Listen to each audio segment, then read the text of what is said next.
Welcome to the College Admissions Process Podcast presented by Prep Expert. Prep Expert offers live online SAT and ACT courses with the best score guarantees, instructors, and curriculum. Go to prepexpert.com to guarantee your child's success. I'm also excited to share my book, Straight from the Admissions Office, a review of my biggest takeaways from the first few hundred podcast episodes. It's packed with direct insights from admissions professionals and practical tips to help students and their families navigate the college admissions process. You can find all of the information in the show notes. Welcome to The Cap, where we are here to speak with college reps and other professionals in the field of college admissions to help answer all your questions and guide you through every step of the process. So if you're serious about college admissions, you've come to the right place. Are you ready? Let's talk about it. And now, here's your host, Dr. John Durante. Welcome to The Cap, the College Admissions Process Podcast. I am your host, John Durante, and it gives me great pleasure to welcome back Jeff Selingo. Now, Jeff Selingo has written about colleges and universities for more than 25 years and is a New York Times bestselling author of 4 books. His latest, Dream School, Finding the College That's Right for You, draws on more than 2 years of research and a survey of some 3,000 parents to give families permission to think more broadly about what signals a quote-unquote good college, and then the tools to discover their dream school. He is also the author of Who Gets In and Why, A Year Inside College Admissions, named one of the New York Times 100 Notable Books of the Year back in 2020, a regular contributor to The Atlantic, The New York Times, and The Wall Street Journal. Jeff is a special advisor to the president and professor of practice at Arizona State University. He writes the biweekly newsletter Next and hosts the podcast Future You. He lives near Washington, D.C. with his family. Jeff, it is an honor and pleasure to have you back. How are you? It's great to be here, and thanks for having me back. Sometimes I don't get invited back to podcasts, so hopefully that means something good happened the first time we did this. You're doing great things, Jeff, not only with my old podcast episode, but everything out there. And I was very happy to receive a copy of your book. I did read it while I was on vacation with the family, and I have to tell you, congratulations. Congratulations on a well-written book, well-thought-out book. And again, welcome. It's an honor to have you here. So let's get started, Jeff. If you don't mind, in your previous book, you did a great job pulling back the curtain on the admissions process. Since then, we've seen test optional policies expand, shifting demographics, and of course, AI entering the space. What changes have had the most impact since Who Gets In and Why? And how does Dream School build on those insights? So clearly, John, nothing happened in the last 5 years, right?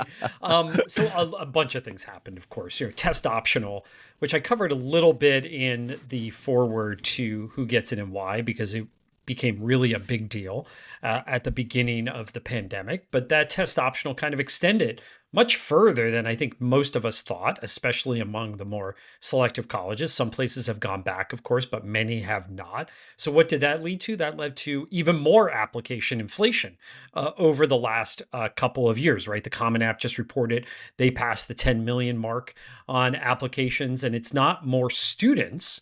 It's the same number of students just filing more applications.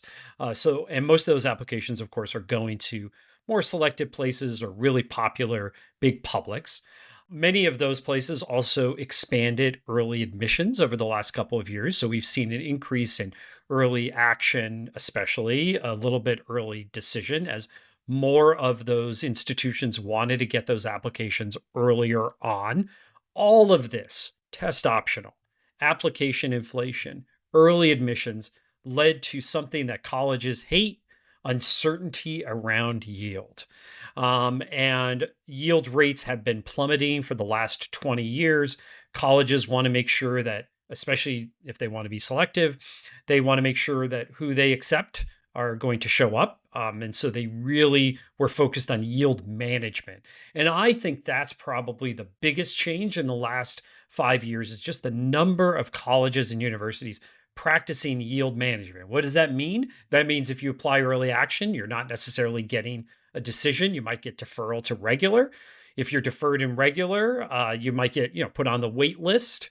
The wait list was open even at more selective places, much longer than normal. This year, all of that plays into this uncertainty around college admissions that has just exploded even since the publication of who gets in and why. Well, I appreciate the definition of yield management. And of course, you talked about the test optional movement. And I love the application inflation, as you put it, Jeff.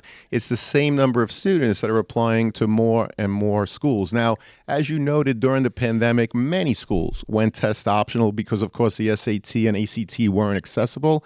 And schools wanted to reduce stress for students. But, Jeff, do you think these policies inadvertently increase stress for students navigating admissions? Because what I hear on my podcast time and time again when parents and students email me directly, it's, should I submit my test scores or not? So what do you think there, Jeff?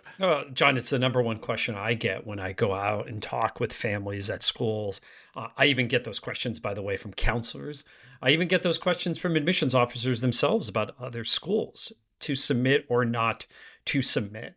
And to me, this is causing a lot of anxiety. It's increasing anxiety on students. I wish that colleges would give more clarity, either require tests or don't require tests.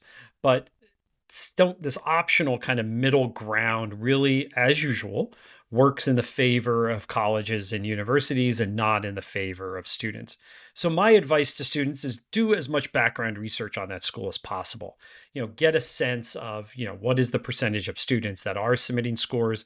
Are they submitting scores in your major? I think, John, one of the things that we've seen over the last couple of years with the rise of test optional, that if you really get admissions officers kind of really focused on telling you what's really happening inside those offices, it's that those students who are applying in business and STEM, if they have a score, that's playing a role, right? So if you look at even if you look at the numbers from some of the public universities that have put out their data on admissions, if you're applying in business and STEM, you kind of need to submit a score. The chances of you getting in without a score in those majors in particular are pretty small at a lot of selective schools, less so in the humanities and in some of the social sciences. So trying to know as much as you can about who's submitting, who's not submitting, what they're submitting when they get that score.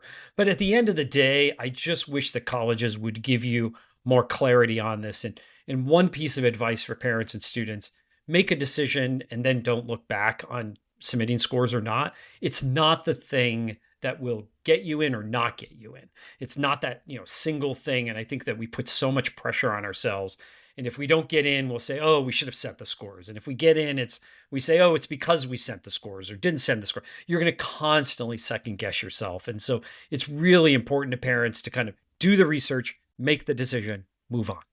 But it's such a great point in terms of doing the research based on the intended major. I talked to so many reps who, of course, indicate that they are test optional, except, wait a minute, if you're applying to the School of Engineering, well, now we want to see your score, as just one of many examples. So again, I appreciate you indicating that to our listeners. Again, make sure that you are looking to see what is the percentage submitted by major, which might be very different than the overall application to that particular school. And you're right, Jeff, it would be great to see more clarity. And now at MIT, they did give some more clarity as test scores were reinstated, because too many students struggled without them, as they indicated, as MIT's curriculum is definitely math heavy. So, Jeff, this highlights how colleges make decisions based on their own institutional priorities. What are some of the things families need to consider when determining if their student is truly a good fit for what a college values most? Well, I think the more that you spend time with that college, follow them on social media, go when their admissions reps come to your high school, go to those, go to information sessions, go to college fairs, if you get to visit campus. The priorities come through in their conversations. They come through in their admissions presentations. They come through in what they say on social media or the public relations materials that they put out, the press releases and so forth. Look on their admissions page. What are they talking about in terms of their admitted class? The class that they just admitted in 2025, the high school graduating class of 2025, what they tell you about that class shows you a little bit of what they prioritize. If they focus on, well, this percentage of the class did undergraduate research, or they hail from all 50 states plus this many countries, you start to get a sense for what they prioritize in the admissions process, because that's what they're telling you after the fact, after they admitted those students. But the more time you spend, and this is something that I really press in the book, I don't want you to start the process way too early, the admissions process, as first year student in high school necessarily, but don't rush this process either. And I sometimes think that parents and students do rush this process. The more time you spend with colleges, either in person or when they come visit you or on their social media or just reading materials about them, the more you're going to know about what matters to them. Well, I appreciate that. Again, I'm going to repeat that. The more time you spend with colleges, students, and families, the more you'll get to know what is important to them. And Jeff, families often hear about these things called institutional priorities, but don't always know what that really means. One priority is a student's ability to pay full tuition, right? Which for many schools is very important. From your research, how much does being a full payer influence admissions decisions, and how should families factor that into their own college search?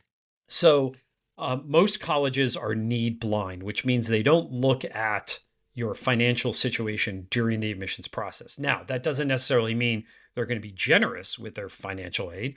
Most of those colleges then gap students, meaning they give them a financial aid package, but it's not clearly enough to actually pay for tuition. So there's that gap that you as a family have to make up. There are some institutions that are need blind and meet full need, very small number. Those are basically the wealthiest, most highly selective colleges and universities. Then there are schools, and this is something you should find out during the admissions process, that are need aware, meaning they do look at your family's financial background in terms of when they're admitting students. And I will tell you that full pay students do make a difference. I found in the research for Dream School that the percentage of families at both publics and privates who are full payers has dropped dramatically at most colleges except for the very top institutions. So as Song Richardson, who's the former president of Colorado College, said at a conference, she said this quiet part out loud. She called full pay students gold, and there are fewer of them out there. So colleges and universities are looking for full pay students. If they get a sense, by the way, even if they're need blind, if they get a sense that you're a full payer, trust me, and they get that sense by your zip code, by what your parents do, things like that. There are clues on the application where they get to know that. Does that play a role? It definitely plays a role at schools that do need more full pay students. And again, more of those, I hate to talk about tiers, but more of those institutions that are outside or just outside the very top tier of colleges and universities, they've seen their numbers of full pay students just plummet over the last 10 or 15 years. I chart this in Dream School, and in particularly, by the way, small liberal arts colleges, they are really desperate for full pay students. So if you're a student interested, if you're a family interested in a liberal arts college, you're probably going to be golden at those institutions in particular.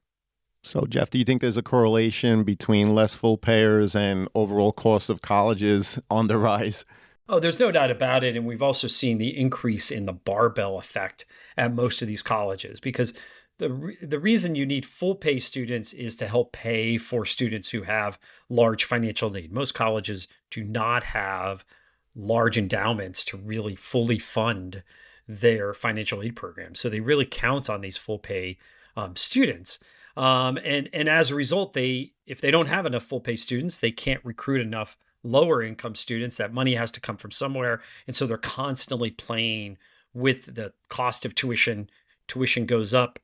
Maybe they could discount some of those formerly full paid students a little bit, attract some of them. It's better to get, if you're all in, it's $80,000. It's better to get $70,000, give them a $10,000 merit award. You still get $70,000 of income, net tuition revenue out of them that could then go and pay for those lower income students. There's so many kind of financial games going on right now, John, to kind of make these budgets work. It's It's really hard work right now, I think, for most college CFOs as well as enrollment managers to try to make these numbers work.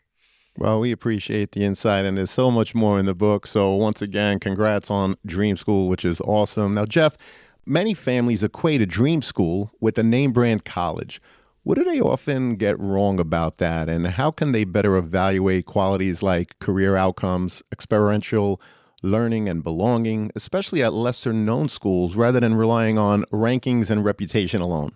Well, John, that question really goes at the heart of Dream School. This idea of Dream School is not a single name.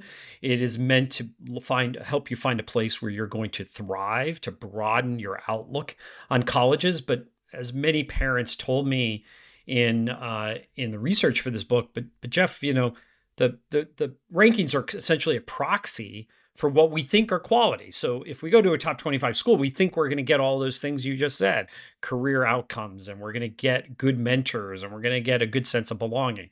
Well, that's not necessarily true, as I show in Dream School. So you have to kind of go looking for them, not only at the top schools, but also at schools deeper in the rankings. And if I'm trying to persuade you to widen your lens and look at those schools deeper in the rankings, what are you looking for? So one of the things I do when I go to campuses, John, is I look for faculty. Where are the faculty? First of all, are they in their offices during posted office hours? Are they meeting with students? I try to get a sense of faculty before and after classes. Are they sticking around to talk to students? I ask students, tell me about your favorite professors. Do you have a mentor? Do you have coaches or advisors to clubs that spend time with you?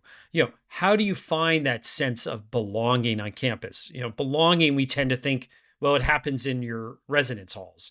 Well, it's not just in your residence halls. It's also in academics.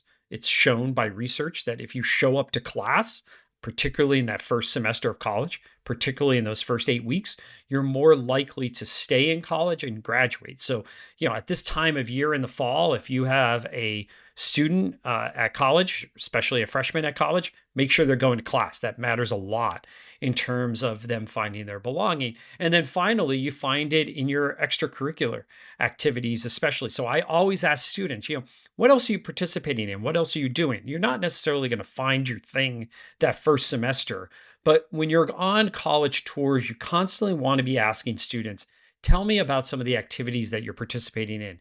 Get a sense of how they talk about them, but more than that, get a sense of how they talk about the leaders of those organizations, the advisors, the mentors, the coaches. How much time are they spending with those people? Are they giving them a sense of that belonging on campus? Well, those are great insights and things that students and their families should really look at while researching schools. And speaking of schools, Jeff, you've identified 75 hidden gems that offer exceptional value and opportunity, but don't always make the national headlines, right? So, Jeff, what surprised you most in your research about what makes these schools great, and how should families incorporate them into their own college search? So the biggest thing that really surprised me is we came up with a price to earnings ratio. In other words, how much are you going to pay for this school and how much are you going to earn afterwards in terms of income? And I was really surprised by some of the schools that rose to the top, St. Olaf and Dickinson College and Denison and Michigan State and North Carolina State and Santa Clara and the University of Pacific, right? These are all places that had surprisingly good net tuition that you have to pay in and great outcomes on the other side. The schools that really rose to the top of that are, CUNY in the City University of New York and Cal State. Well, it's great if you live in those places and you get low tuition at CUNY or at Cal State. That's not available to everybody. So we really looked at how much are you going to pay for this college over 4 years and what are those outcomes? And what really surprised me, John, is those outcomes particularly were not that different from the highly selective schools. In other words, if you major in computer science at Duke as opposed to Denison, your outcomes are going to be remarkably similar. And that's the thing that I don't think parents and students are necessarily looking at in the college search. Really look at that college scorecard, federal government website called the College Scorecard. You can find this data yourself by looking up those earnings outcomes of students, and you'll get to know, how they perform versus the more selective places. And again, you're going to be surprised at how well they do. Are they always above or at the same level? No, not necessarily, but we're talking sometimes only a difference of a couple $1,000s. To me, that's worth it if you're going to get a merit aid package at a school and they're going to pay you $5,000 or $6,000 a year or even more in a merit aid package. You're going to easily make that up in that salary difference after college. Well, that's great advice. And I'm really happy that you mentioned the college scorecard, which I could link in the show notes to help students and their families look up the price to earnings ratio, which is a very important piece if you're going to do the college search correctly, because, return on investment is very important. And if it's going to be the same at a school where you might pay, let's say, $70,000 to $80,000 compared to a school where you might get it for $30,000, which would be a bargain compared to the latter, I think it's definitely worth looking at as part of families' overall research. So, Jeff, if you could give juniors one piece of advice as they start their process and seniors another as they finalize applications, what would those two pieces of advice look like? This is a great question, John. I think first with juniors, start further upstream. I think that, what do I mean by that? I think many students start the college search kind of what I would call in the middle. They hear all these names of colleges and universities around them. They put them on the list and they start to go visit them or look them up or research them in some way. I want them to start earlier in the process. Don't even put names on a sheet of paper yet. Try to figure out, like, what do you want out of the college experience? Do you want small? Do you want big? Do you want rural? Do you want urban?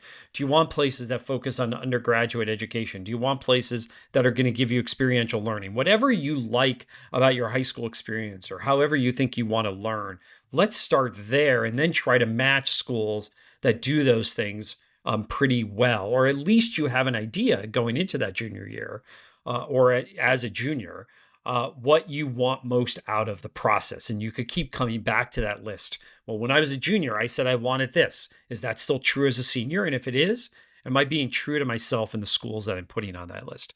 If you're a senior, the one piece of advice I want to give to you is be open to course corrections. You're probably going to need them. I talk about this in the book. Perhaps you're applying early action or early decision. You get that early decision response back in December of your senior year. Perhaps it's denial. Perhaps you didn't get into your first choice.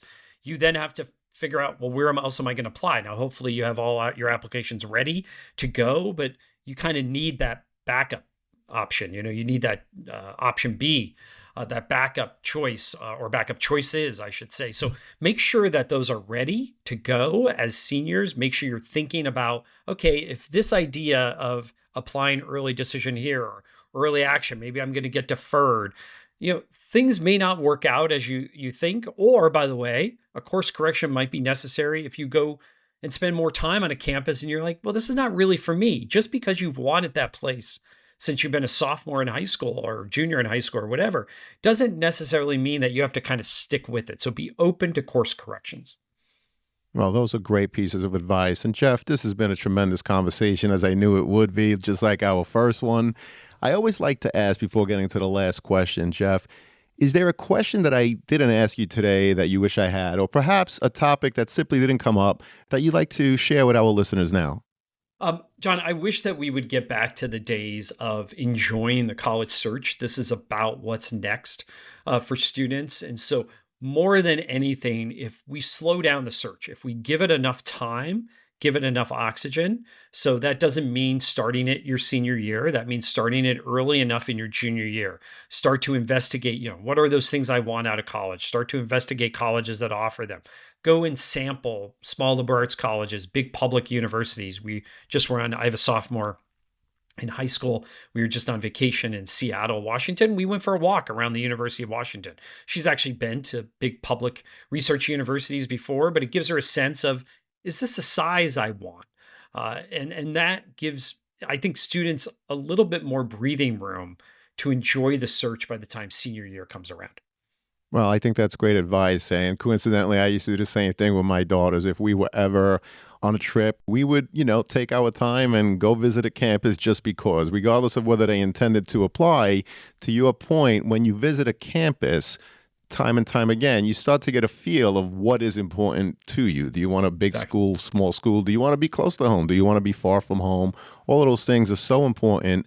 and more time needs to be put into making those decisions while doing the college search. Jeff, this was awesome. Unfortunately, it does lead us to that last question, which always is, what are your top 3 pieces of advice for students and their families getting ready for the college admissions process? Well, first of all, enjoy the search. I want people to think of this as something that's exciting for the next stage of their life. Second, make sure that you talk about budget. Financial fit is just as important as academic and social fit. So be sure you talk about the budget that you're willing to pay. Third, I get a lot of questions, John, right now about the financial sustainability of colleges. I have a whole chapter in the new book about trying to determine that. I'm less worried about colleges going out of business, but I am worried about cuts, and we're seeing this. Entire departments are being eliminated or departments are being downsized. And so you really want to know if the colleges that you're looking at or the college you eventually choose is going to not only be financially sustainable, I think most will be over the long run, but more than that, will they continue to invest in your major? Will they continue to invest in you as a student? And you really want to kind of kick the tires a little bit on that financial sustainability of the colleges that you're eventually going to go to. Well, great pieces of advice. And as you put it, that and so much more is in the new book, Dream School. And of course, you also are the author of Who Gets In and Why, and so much more. Jeff, I'm going to put your website, jeffselingo.com, by the way, and many more resources about you in the show notes. Can't thank you enough, Jeff. This was awesome. It was great to be with you. And thank you for all your listeners for just their interest in college admissions. Well, thank you again, Jeff, for coming on. And to everyone out there, thank you so much for listening. Good luck to all and best wishes with the college search. Take care, all. See you soon. Thank you for joining us on this episode of The CAP, the College Admissions Process Podcast. We hope you enjoyed the show. If you did, please don't forget to tell a friend and follow us on Facebook, Instagram, Twitter, and wherever you listen to your podcasts. I am your host, John Durante, and I look forward to seeing you on the next episode of The CAP. Thank you for listening to the College Admissions Process Podcast presented by Prep Expert. Prep Expert offers live online SAT and ACT courses with the best score guarantees, instructors, and curriculum. Go to prepexpert.com to guarantee your child's success.